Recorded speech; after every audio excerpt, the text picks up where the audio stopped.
This episode is brought to you by my friend Rebecca Walser, a financial expert who can help you protect your wealth. Book your free call with her team by going to friendofdinesh.com. That's friendofdinesh.com. Coming up, I'll celebrate a jury verdict against Starbucks for $25 million for anti-white racism. Serves them right. I'll reveal a hidden aspect of the Trump indictment that involves bribery on the part of the prosecution team.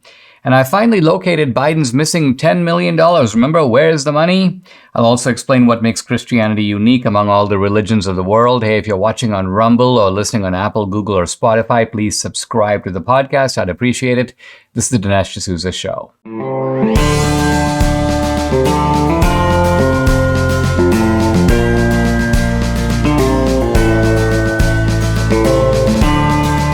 America needs this voice. The times are crazy. In a time of confusion, division, and lies, we need a brave voice of reason, understanding, and truth. This is the Dinesh D'Souza Podcast. I want to talk in this opening segment about Starbucks and how Starbucks has just gotten stuck with a $25 million verdict that they have to pay for, get this, anti-white racial discrimination or anti-white racism. It's a very interesting case. But actually, kind of coincidentally, I was scrolling social media this morning. I saw a funny thing in the Babylon Bee.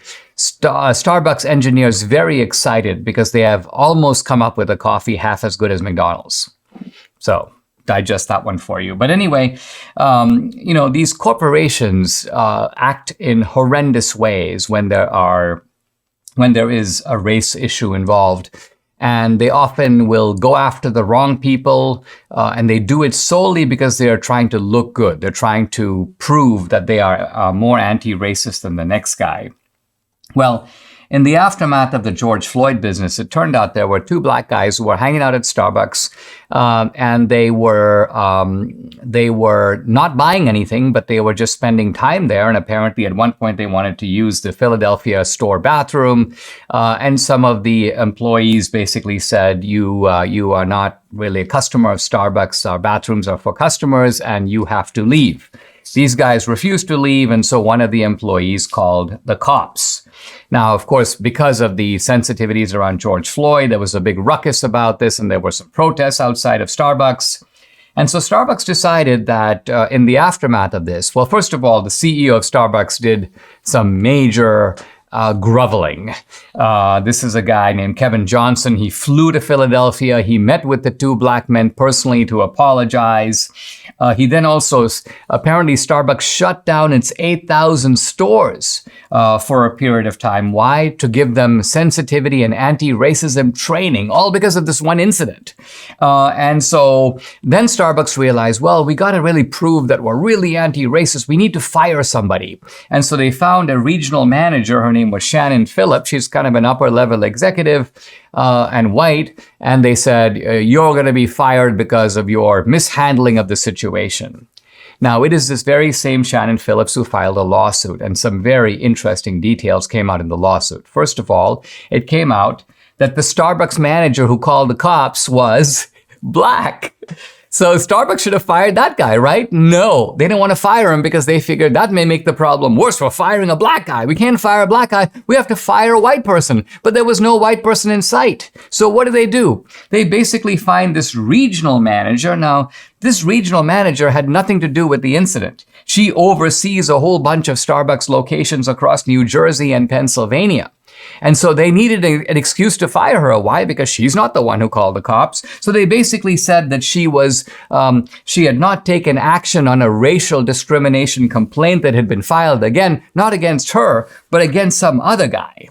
Now, she goes on to say that when she looked at this racial incident, the other guy was completely innocent. This was a guy who had worked at the company for 13 years. And she goes, I looked at the incident. There was really nothing there, so I didn't act on it. So what's going on here is that the woman was singled out because she's white, and Starbucks wanted to sort of fire a white person in a prominent, kind of flamboyant way. And so they got rid of her, and so she sued. Now, you can actually tell that the jury totally got the picture here, because when you look at these damages, $25.6 million, It turns out that a tiny portion of these damages are, quote, actual damages. Usually when you go to court, you can get actual damages and punitive damages. So what's the difference? Well, actual damages are you got to prove that you actually lost that money, not that you lost it physically, but let's say, for example, that because you were fired, you couldn't find work for 2 years, you're paid $70,000 a year. So guess what? You've lost $140,000 in income plus the interest. And so that is an actual damage. But obviously, this woman didn't incur $25 million of actual damages. So as it turns out with Starbucks, the jury gave a small amount of actual damages and a giant amount of punitive damages. And what is punitive damages? The jury is trying to teach Starbucks a lesson.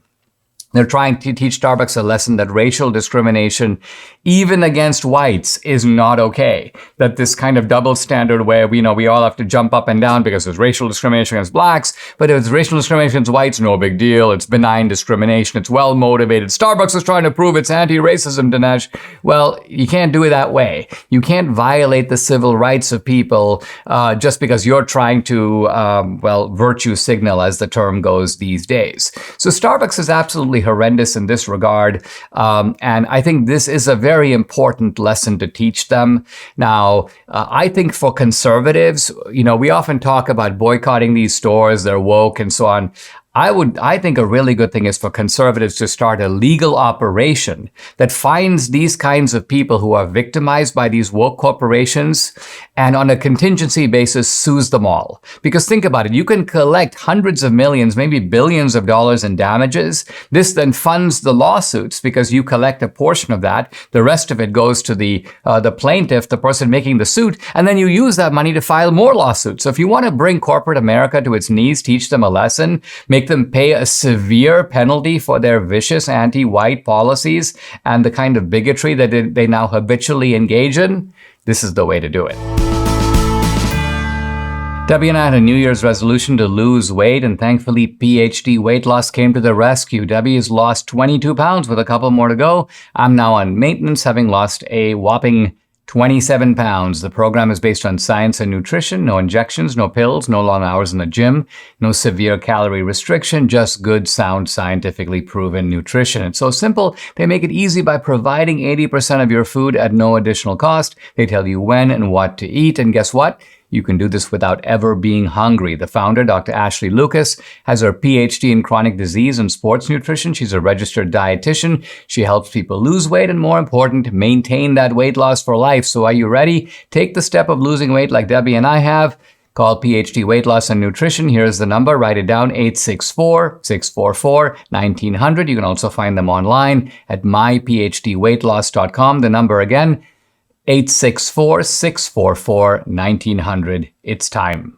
I'm continuing my discussion of details and aspects of the second Trump indictment. Of course, we're talking about the indictment over the possession of classified documents and specifically allegedly national security documents. Now, I've spoken before about how it seems to me these national security documents do not involve national security at all. An email from Obama about Kim Jong-un possessing nuclear weapons, whoop-de-doo.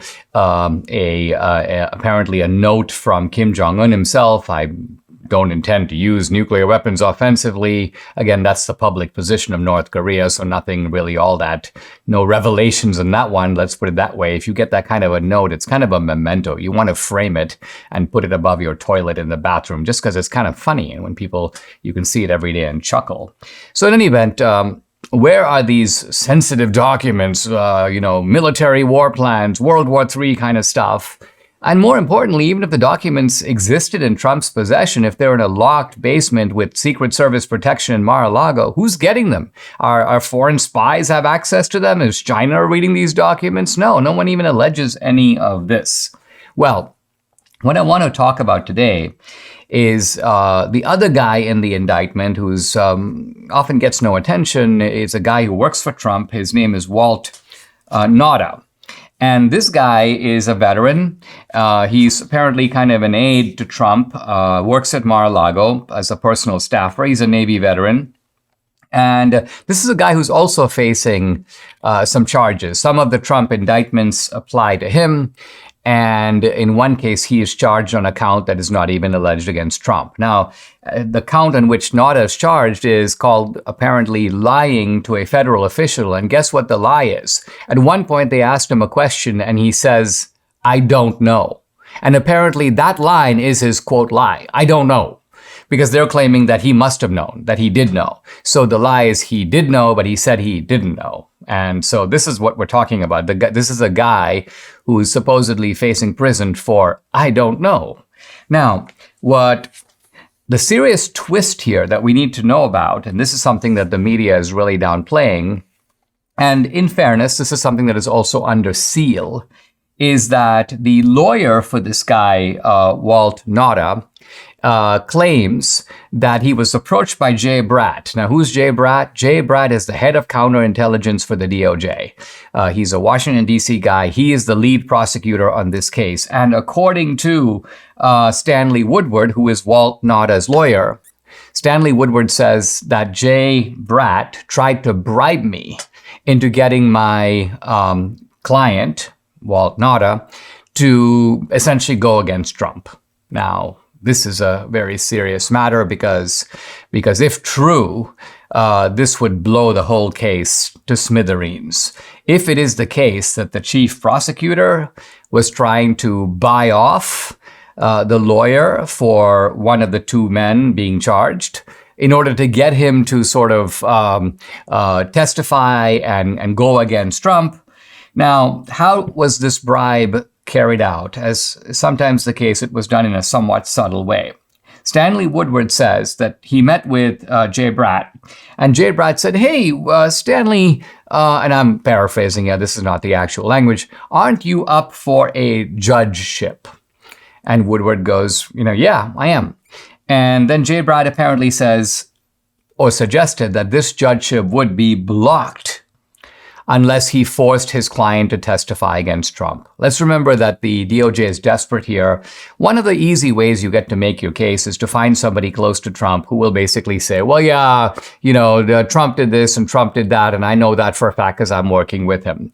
Let's remember that many of the times when people do these kinds of things, they are pressured to do it, and they are pressured to lie. They're pressured to lie usually in two ways. One is they get benefits if they lie, and the other is that they avoid exposure if they lie. So we won't prosecute you, we won't bring charges against you, but guess what? You have to testify against the other guy. Our whole legal system works this way.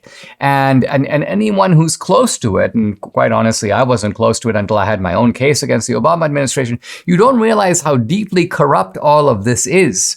Someone pleads guilty. "Oh, he pleaded guilty." Well, yeah, but did you know that they were going to put 10 years of extra charges on him, just redescribing the same thing he did 7 different ways? And that's why he pleaded guilty, to get a lesser sentence, because he didn't want to destroy his life and be locked up for 10 years. So these legal bludgeons are used against people. So evidently, Stanley Woodward has made a complaint under seal, and this complaint is now being investigated to see if there's anything to it. And I think this is something we need to follow carefully, because if it is true, and if this lawyer is able to vindicate this point, then it turns out that the DOJ itself is going to be in serious trouble. The debt ceiling crisis has come to a head. This administration is doing its best to force more government spending. They have reached a settlement to get the deal done, but for now, our national debt continues to skyrocket. In the face of this kind of irresponsibility, how are you protecting your savings? Times like these are when concerned savers like me turn to gold. And I, like thousands of similar-minded people, buy my gold from Birch Gold. Here's the easiest way to do it. Birch Gold will help you convert an existing IRA or 401k into an IRA in gold. You don't pay a penny out of pocket. As the BRICS group, Brazil, Russia, India, China, South Africa, band together against the dollar, more and more central banks are diversifying. You know what they're buying? Gold. Follow their lead. Get started by texting Dinesh to 989898. You'll get a free information kit on gold. There's no obligation, just information. Birch Gold has an A+ rating with the Better Business Bureau. Thousands of happy customers. Birch Gold can help protect your savings too. Again, get started by texting Dinesh to 989898 today. When Joe Biden was asked whether or not he took $10 million in bribes. Now, the $10 million in bribes is divided into two parts. $5 million went to Hunter Biden and $5 million went to Joe Biden. Now, Joe Biden had a very interesting response to this. You might expect him to say, and well, he did say, it's malarkey, using a very Biden-esque phrase. But then he said something that sort of was revealing. Where's the money? Where's the money? This is kind of like when you're a kid and your mom says, didn't you take the cookies from the cookie jar? I noticed that there's a bunch of cookies missing. Well, yeah, but where are the cookies? You don't see any crumbs on me, do you? So in other words, the response is a kind of a taunt. And it's a taunt that as almost daring you to find the money. It's like, listen, I may have taken it, I may not have taken it, but you know what? Even if I did, you're not going to find it. And I can see why Biden might say that. It's because Biden was really very clever in the way that this scheme was set up. Let's back up for a moment and talk about the head of Burisma, this guy named Mykola Zlochevsky. And this guy, Zlochevsky, is the bribe payer. He's the guy that's paying money to the Bidens. Now, why? He's paying money to the Bidens, number one, for Biden to use his influence to help Burisma. But one of the specific ways he wanted Biden to help Burisma is to get a prosecutor in the Ukraine fired who was looking into corruption at Burisma. That was the motive for paying the money. A huge energy company gets it's worth more than $10 million for them to shut this irritating prosecutor down. And we know that Biden did get the prosecutor fired. Why? Because Biden is on tape boasting about the act. So the money was paid. We have the guy who paid the money. We have the money that moves away from the Ukraine out of Burisma and toward the Bidens. And we have the purpose of the money that is also established. Biden took the action that the money was paid to occur. But Biden goes, where's the money? Show me the money. Find the money in my account. And well, I think we found it. Where is it? You have to look at Biden's tax return. So I actually have a copy here of a copy of the relevant documents on Biden's 2013, 2014, 2015, 2016, and 2017 tax returns. And something very interesting occurs when you watch these tax returns. So here's Biden. In 2013, he declares income of $409,000 and some change. 2014, $388,000. 2015, $392,000. 2016, $396,000. And all of this seems on the up and up because remember, this is when Biden is vice president. So he's only getting a federal salary. He's got some income from investments. Jill Biden also works. So this is a very reasonable salary for Joe Biden and Jill Biden in these 4 years. And then we look at the 2017 tax return and something very interesting appears. On that tax return, you see $10 million. $10 million. And it appears on the place where you have added business income. And then you look at the place where you're supposed to tell you where that money came from. What is the source?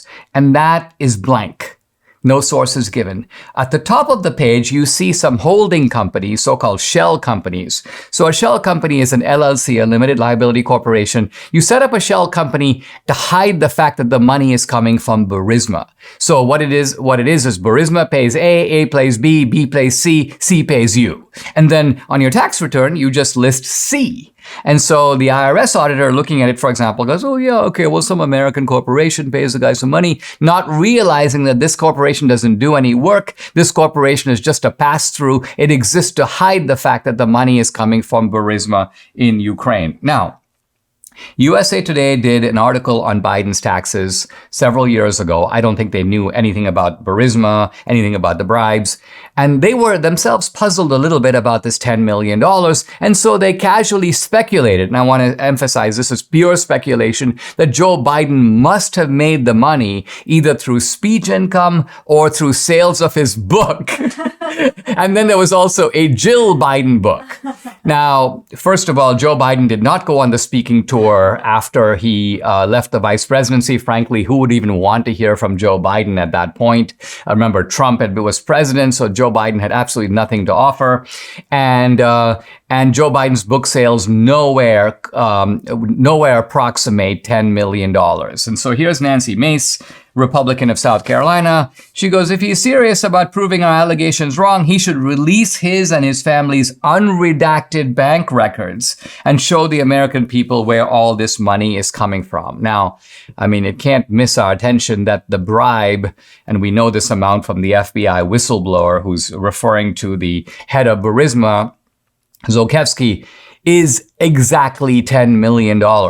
And that is almost the exact sum that appears on Biden's tax return. So have we found the money?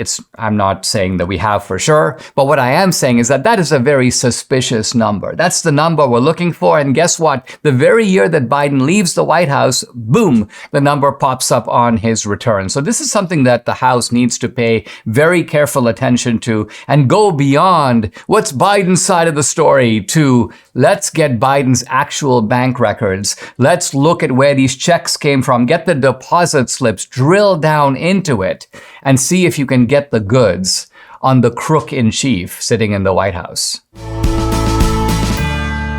If aches and pains are your problem, Relief Factor is your solution. Debbie and I started taking Relief Factor a couple of years ago. The difference we've seen in our joints, nothing short of amazing. Aches and pains are totally gone thanks to this 100% drug-free solution called Relief Factor. Now, how does it work? Relief Factor supports your body's fight against inflammation. That's the source of aches and pains. The vast majority of people who try Relief Factor become regular customers. They order more. Why? Because it works for them. Debbie's a true believer. She can now do exercises that for a long time she wasn't able to do. So Relief Factor has been a big game changer for her, her aunt, other members of our family, Mike here in the studio, and for many other people. You too can benefit. Try it for yourself. Order the 3-week quick start for the discounted price of just $19.95. Go to relieffactor.com or call 800-4-RELIEF to find out more about this offer. The number again, 800-4-RELIEF, or go to relieffactor.com. You'll feel the difference. I want to talk about the Twitter files, the latest episode of the Twitter files. And let me preface it by saying that it's really thrilling to see the way in which Twitter has truly become a free speech platform. Now, I know that there are some people who don't think that, and there are people who sometimes do get knocked off for violating Twitter standards this way or that. So Twitter is not anything goes. It's not a free speech absolutism. Elon Musk has been kind of clear when he said that I'm trying to allow speech that is legal. But there are exceptions to this: speech that advocates violence, things that are create an imminent threat of harm. Now, typically the examples that I see on Twitter don't fit that. And I'm hoping that Twitter has a mechanism to resolve these disputes and correct it. But I do know that the parameters of speech on Twitter, I can tell you this from my own example. I always push the envelope, and I push the envelope in the old Twitter as well, probably coming pretty close, and probably at times was shadow banned. I know Debbie still is under kind of a shadow ban, which is preposterous. She has been hovering around 100,000 followers, and she can never cross it. Typically, when I retweeted her in the past, she'd get hundreds of new followers. And are you at 97? Oh, I keep going down. Debbie says she keeps going down. So evidently she is a grave threat to the Republic. But anyway, the point I want to make here is that there's a new edition of the Twitter files. This is a journalist, Aaron, I think it's Mate or Mate, I'm not sure. He's got that little tiddly, Mate. Yeah, Mate. So anyway, this is very interesting because it involves Ukraine. And it turns out that the FBI and the old regime at Twitter were collaborating in censoring people for criticizing Ukraine. So here you have the United States. I mean, let's look at the broader scene. The United States is sending all this money to Ukraine to fight a war against Russia. Now, Ukraine does all kinds of restrictions. Rival political parties are restricted or banned. There's widespread censorship in Ukraine. But it's a whole different matter for the Ukrainians to be working with the digital platforms and with our FBI. When I say our FBI, I'm using that somewhat sarcastically because the FBI in no way represents me or represents the interests of the American people. It's more like a gang. The FBI is more like armed thugs that are doing their work for the Biden regime. But evidently part of this work is to silence criticism of Ukraine in the United States and on social media generally. So this, I think, is startling because you have a foreign regime that is promoting the censorship of U.S. citizens, censorship that is critical of a war that they're conducting. Now, again, in any situation, it's one thing for the Ukrainians to say, we're in a war and we cannot have dissenting viewpoints in our own country. There have been times, including World War I, World War II, where there's censorship inside of a country that is at war. But we are not at war. And moreover, when there is a war and there are two sides involved, one side may generally be in the right and the other side may generally be in the wrong, but it doesn't mean that one side is absolutely in the right. We know, for example, that there are Nazi regiments in the Ukraine that are fighting on the Ukrainian side. And I'm talking about people who use Nazi symbolism, they use swastikas, they do Nazi salutes. And these are people, and historically, these are groups that were set up when they welcomed the Nazi invasion of Russia. By the way, Solzhenitsyn talks about this in the Gulag Archipelago. He goes that there were so many Stalinist labor camps in Soviet Russia that when the Nazis came along, many of these people welcomed the Nazis as liberators. But whatever the historical context, isn't it reasonable to say, wait a minute, is our money that's going to Ukraine, is some of it actually bankrolling Nazis? I mean, think of the absurdity of this. Here you have the US government, well, very worried about white supremacy. And you take some guy, the shaman guy with a kind of wearing skins and walking into the Capitol. He's a Nazi. Well, does he subscribe to any Nazi tenets? Well, not really. Is he a fan of Hitler and Himmler? Not really. Well, we call him a Nazi anyway. Or if somebody opposes trans propaganda in the school, you're a Nazi, because the Nazis didn't really like trans people. So the point being here that while we're calling domestic Americans, Republicans, Christians, conservatives, Nazis, you have actual Nazis fighting in Ukraine. And evidently, if you criticize them, the Ukrainians will now work with the FBI and social media to get you restricted or to get you banned. So this is very shocking stuff. And of course, what makes it even more disturbing, I won't say shocking because we're used to it, is that our media doesn't report on this. No reports on the Twitter files. They act like it doesn't exist. By the way, there's very little reporting on the Biden bribery scandal. They act like that doesn't exist. So even though the House Oversight Committee has bank records, they have chapter and verse, and no one in the media can do a fact check and go, this is wrong, this never happened, this transfer didn't occur. They know it's true. So they're censoring it or they're not covering it, not because it's false. They're not covering it because it's true. And the truth in this case is really damaging. I mean, which is more damaging? For Trump to have some classified documents bearing on national security that went nowhere, or Biden taking money from foreign regimes and doing favors, basically renting out U.S. foreign policy that's favorable to Ukraine, favorable to China, favorable to other countries, because this money is coming from Costa Rica, it's coming from a number of countries into the Biden family. This is how the Biden family basically went from zero to tens of millions of dollars. Debbie just reminded me that when Joe Biden got his $10 million bribe, he immediately bought his beach house on Rehoboth Beach. So a corrupt operation all the way around. And the point I'm making here is that censorship is connected to a protection of this corruption. Hey, towels don't last forever, and there comes a time when you need to clean out the old towels from your house. And guess what? When it comes to towels, nothing compares to MyPillow towels. So Mike Lindell has really hit a home run with these towels. Imagine having towels that actually work. Now, the MyPillow towels are soft to the touch without the weird lotiony feel. They have proprietary technology, which makes them highly absorbent. Other towels feel good but don't absorb. MyPillow towels are available in multiple styles and sizes. They're made with 100% USA cotton, machine washable and durable, 10-year warranty, 60-day money-back guarantee. Mike is also running a flash sale on these My Towels, 6-piece set for $25. What? With promo code Dinesh. The towels are regularly $99.98, so an amazing offer. It includes 2 bath towels, 2 hand towels, and 2 washcloths. So take advantage. Call 800-876-0227. The number again, 800-876-0227, or go to mypillow.com. Don't forget to use the promo code DINESH Dinesh. There is a new, it's kind of a bombshell revelation regarding the origins of COVID. And I say that it's an important revelation because what I mean is it tips the scales with regard to how we got COVID in the first place. Now, isn't it really weird that here we are 2.5 years into this pandemic and we don't know where it came from? Does that make sense to you? Does it make sense to you that the best people in the world from multiple countries cannot find the source of a pandemic that clearly killed millions of people and disrupted the entire world's economy? Are we, as a race, as a human race, that dumb that we can't figure this out? Now, there have been, from the beginning, two competing theories about the origins of COVID. COVID came out of a natural so-called wet market, a market where they sell fish and they sell, well, animals and animal parts. This is a Chinese market in the open air. And so one possibility from the beginning was that maybe COVID somehow mutated from a bat, something like that, and then it was transferred through another animal to humans. I think wasn't it the movie Contagion that talks about the spread of a virus through wet markets? So that's theory number one. And that's the theory that, by and large, the Chinese glommed onto.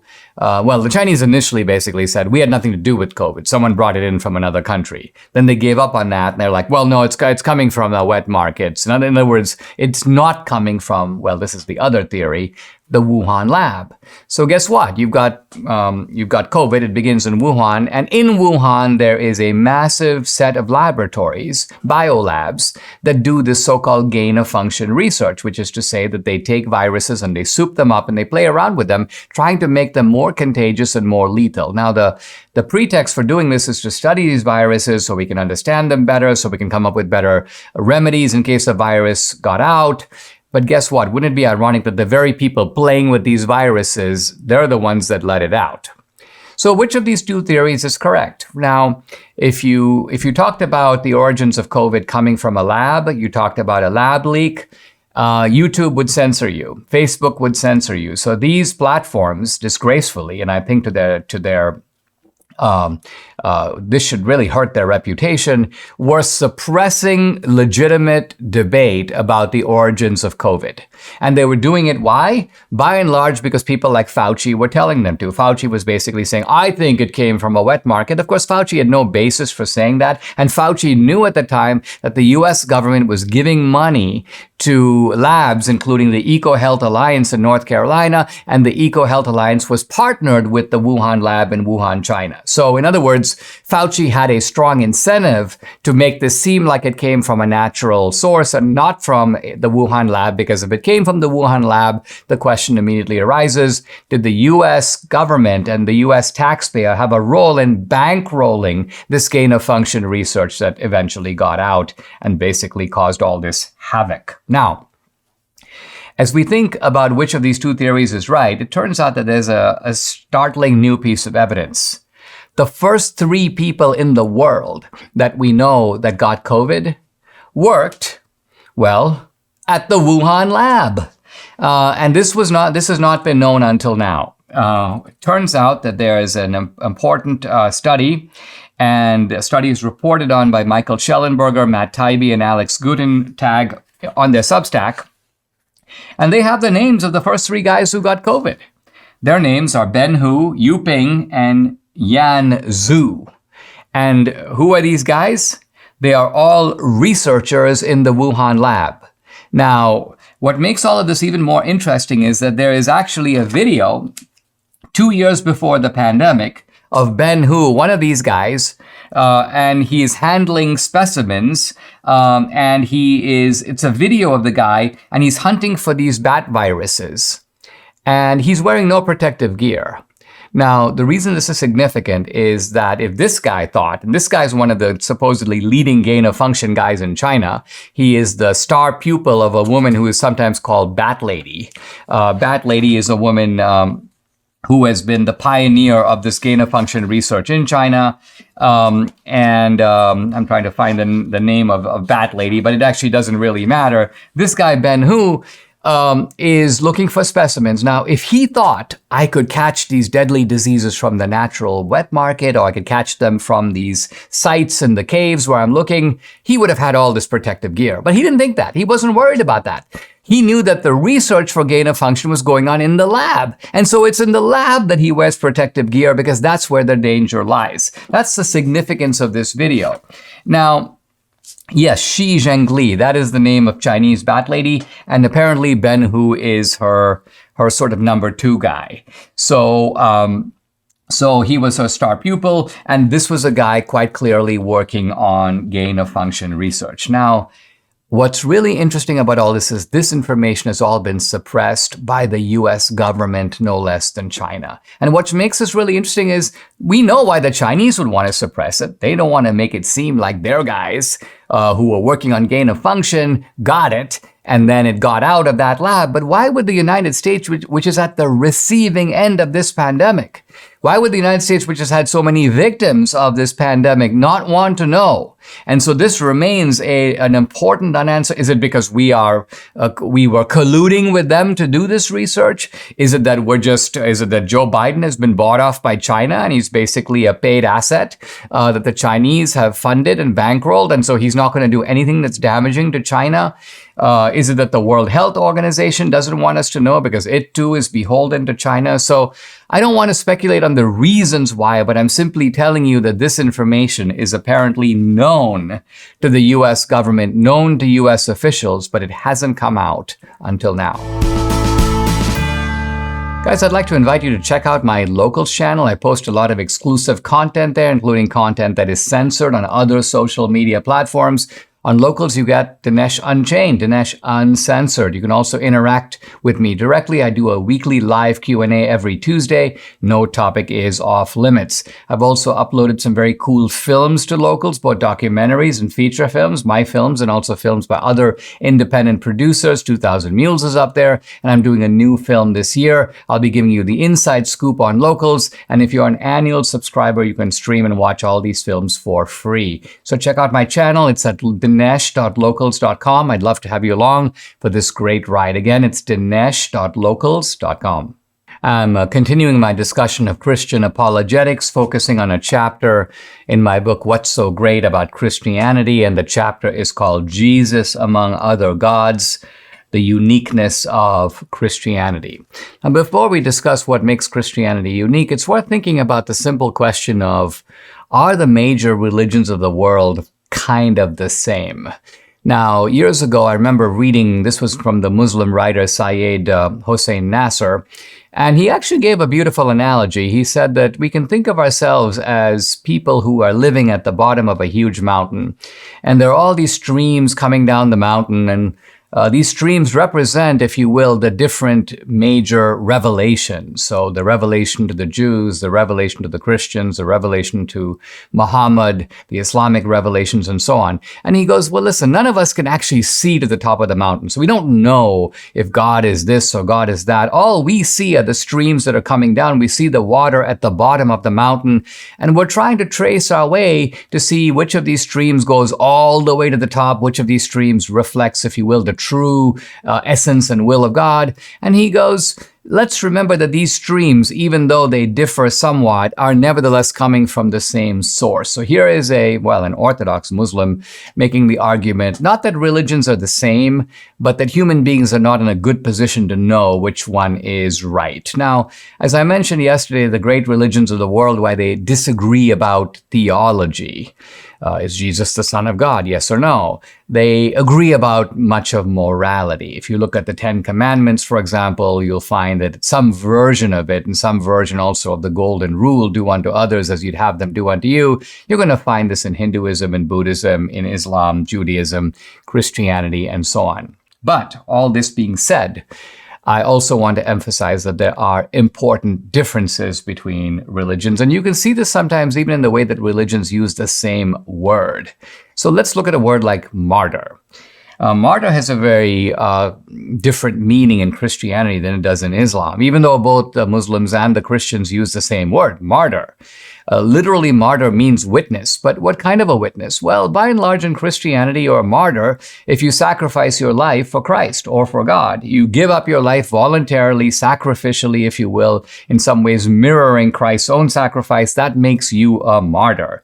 But in Islam, martyrdom isn't understood that way. Martyrdom is taking up arms and going out and defending Islam, and in some cases conquering other lands in the name of Islam. If you die in that cause, you're a martyr. So When Khomeini and bin Laden talk about martyrdom, it's a completely different meaning than, say, the Christian understanding of martyrdom.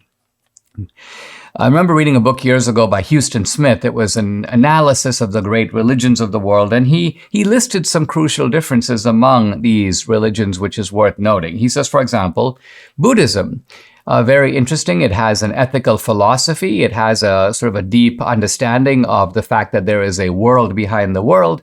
But he goes, it doesn't really have a clear concept of the afterlife, nor does it have a clear concept of God. Now, this is complicated because there are a couple of different strands of Buddhism, and one of them, the so-called Mahayana Buddhism, does have a concept of God, but the mainstream of Buddhism, the Theravada strain, does not. There's only one other religion that Christianity entirely embraces as divine revelation, and that, of course, is Judaism. In other words, Christianity considers Judaism to be part of Christianity. Of course, Judaism doesn't feel that way about Christianity. Christianity views itself as superseding Judaism, but then Islam comes around and declares that it has superseded both Judaism and Christianity. Islam considers Moses and Jesus to be prophets, and Muslims even endorse the concept of Jesus' virgin birth, but they don't acknowledge Christ as the Messiah, and they don't believe that he was crucified or resurrected into heaven. So why am I telling you all this? I'm telling you all this because it's kind of a way of saying that you've got these different religions. They are, let's call them, competing claims to divine revelation. I'm actually not going to try to prove that one is right and the others are wrong. I'm going to confine myself to a rather simpler task and show that all these religions have a kind of a similar understanding of the human condition and what I'm going to, tomorrow, call the human problem. So there's a human problem. All the religions of the world see it exactly the same way. And yet, they all offer recipes that differ. Now, interestingly, the recipes of most of these religions is similar. But the Christian recipe is radically different. And this is really what I want to highlight. Not what makes Christianity true, not to prove Christianity as true. In fact, it's a little hard to prove any kind of divine revelation as true. But what I want to show is that this is what makes it different. And so the way to look at it is if you understand that this is the problem and this is the common solution offered by all the other religions of the world, and this is the unique solution offered by Christianity, then you can decide which solution is right for you. I said in the previous segment that all religions in the world are sort of ways to solve the human problem. Well, what is this human problem? I think we can understand it better by looking at the French writer and mathematician Pascal and his great work called the Pensée. Now, Pascal says that, hey, for thousands of years, human beings have been trying to solve basic problems. They've applied a great deal of effort and intelligence to solve these problems. And what are these problems? Well, we want to have peace in the world. We want to live in harmony with one another. We want to raise our children well. We want our lives to matter. And Pascal says, hey, we've been at this, working on this for a long time. So why is it that we haven't solved any of these problems? In other words, why does the pursuit of happiness, to use the phrase from Jefferson, why is that only a pursuit? Why haven't we found this happiness we're looking for? Now, for a lot of leading atheists, the answer is really simple. They're like, well, the reason we haven't found happiness is because man is ignorant, because science is making continuing marches toward knowledge, and as we get this knowledge, it will dispel that ignorance and we'll all be better off. Now, we all know that this is dumb. This is a half-truth. Not that science does not expand the reach of knowledge, but when it comes to the basic questions of life, scientific knowledge doesn't even matter. Let's consider the basic questions in life, some of the most fundamental things. Why is there a universe? Why do we exist? What is our meaning or purpose here? What comes after death? How should we live? Now, I ask you, what are the scientific answers to those questions? And the answer is zip, zip, zip, zip, and zip. So the philosopher Wittgenstein said something, I think, quite profound many years ago. He said that even if science solves all possible questions and gives scientific answers, which, by the way, will probably never happen because scientific knowledge is provisional, it's revisable, it can change. But let's say that you got the final answers to every scientific question. You knew exactly what matter was made of, you knew exactly what its components were, you sort of solved these scientific mysteries of the universe. Even so, says Wittgenstein, quote, the main problems of life remain untouched. Why? Because he says that it's almost like science is a game that is played on a table, and the most important questions in life are off the table. So this is really worth keeping in mind because it shows us, on the one hand, the great promise of science, but on the other hand, the great limits of science. So to reduce all knowledge to scientific knowledge is to condemn man to total ignorance about a lot of the questions that matter most. So how then do we understand those problems, and specifically the problem of good and evil, which seems to be such an important part of why things go wrong in our world? Well, Pascal says that when it comes to good and evil, man is a weird mixture of both. Man is simultaneously heroic, but he's also wretched. He's capable of noble and wonderful thoughts and deeds, but he's also plots and performs horrible actions that are unworthy even of the lowest animals. I mean, think about it. Animals act, and they sometimes act badly, but it's out of instinct. If a lion falls upon a fawn or a lamb, it's doing it because it's hungry. On the other hand, think about people who, cut other people into small pieces. Why? Not to eat them, just to get a kind of sick pleasure out of it. So part of man's greatness, says Pascal, is his ability to use his own faculty of reason to recognize his own baseness, to recognize that there is an evil that lives within him. So let me put the situation kind of a different way. We all can think of a world, if someone were to say to you, things are not the way they ought to be. Do you agree? Most people would go, yeah, I agree. Why? Because we can all envision a world of perfect goodness, perfect beauty, perfect harmony, perfect love, and so on. And we don't live in that world. So the world that we want is kind of up here. Let's call it the divine level. And the world that we live in is down here. Let's call it the human level. So another way to put it is that there's a big distance, a big chasm between the human level and the divine level. And all the religions of the world have a common project. How do we cross this chasm? And the point I wanted to make is that the great religions of the world have a common solution, a common recipe. And that is that we as human beings should build a kind of a ladder. And that ladder goes step by step, and we try to ascend rung by rung to get closer to God. And religions typically offer all kinds of codes and commandments and ways that human beings can go higher and higher in an effort to move closer toward the divine level.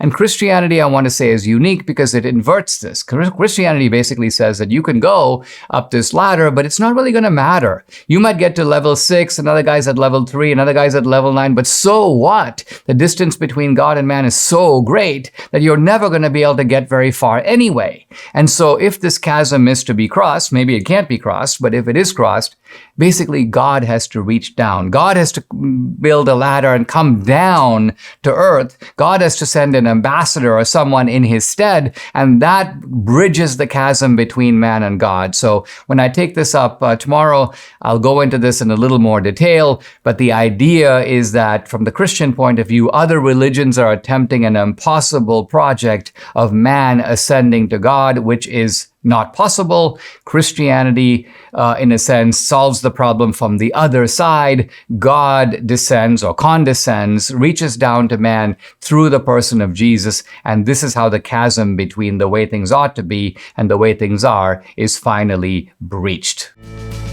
Subscribe to the Dinesh D'Souza podcast on Apple, Google, and Spotify, or watch on Rumble, YouTube, and SalemNow.com.